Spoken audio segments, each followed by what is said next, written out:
So ito yung problema mga kaibigan, no? Kapag nag-i-install tayo ng OS, walang nade-detect na SSD or HDD. So simple lang yan, kailangan lang nating gumawa ng or mag-install ng driver which we call the Intel Rapid Technology, no? O VMD driver para makadetect siya ng SSD or HDD. Common to sa mga latest laptops na meron tayo ngayon.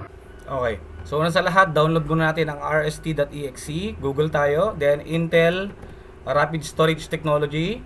Then sa unang link, dito tayo. Then download natin mga kaibigan, direct download na to. Click lang natin tong download setup rst.exe. Click yan, then automatic mapupunta na yan sa ating downloads. Then itong na-download natin, ilagay natin. Then itong na-download natin, i-copy natin to sa ating bootable device. Yan.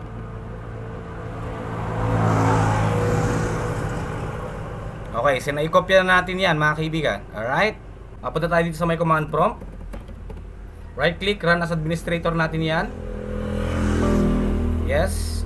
And then since nasa drive D o sa bootable device natin lalagay yung ating driver, by default kasi pag in-open natin yung command prompt sa local disk C tayo o sa ating OS, so dapat nasa D yung access natin. So yung bootable device natin ay merong D drive letter, no? So D dapat yung papasukin natin, D colon enter. Yan.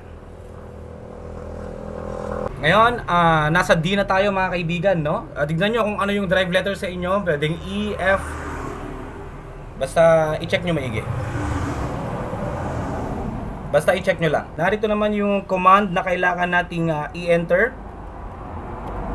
Setup rst.exe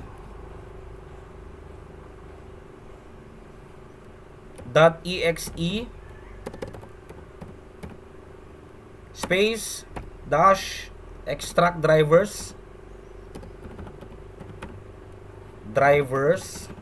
space rst enter. Yan, ganyan magpapakita mga kaibigan, and hintayin natin na may mag-appear na folder dito sa ating bootable device. Dito sa may, yan, dito na nagpakita mga kaibigan, no? Yan, RST. Papasukin natin tong folder, production, Windows 10, 15063, drivers, then kopyahin natin tong VMD, Control C, i-paste lang din natin sa labas ng ating bootable device. And i-paste lang natin dito mga kaibigan sa labas. Paste.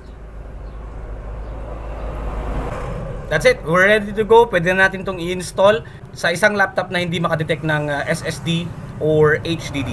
So since nagawa na natin mga kaibigan, try na natin ulit. Nagawa na natin yung ating rst.exe na ilagay na natin sa ating bootable device. And upon the installation of OS, wala pa rin. So dito tayo sa may browse. And then punta tayo sa ating bootable device. Punta tayo dito sa may BMD, click natin yan, then click OK. And then itong pinakauna mga kaibigan, next.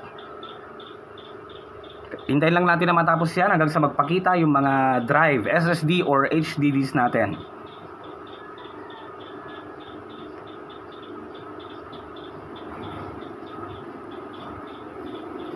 Alright, so nakikita natin, nagpakita na yung ating mga drive and ready for installation na tayo. Yun lang, maraming salamat at huwag niyo pong kakalimutan mag-subscribe.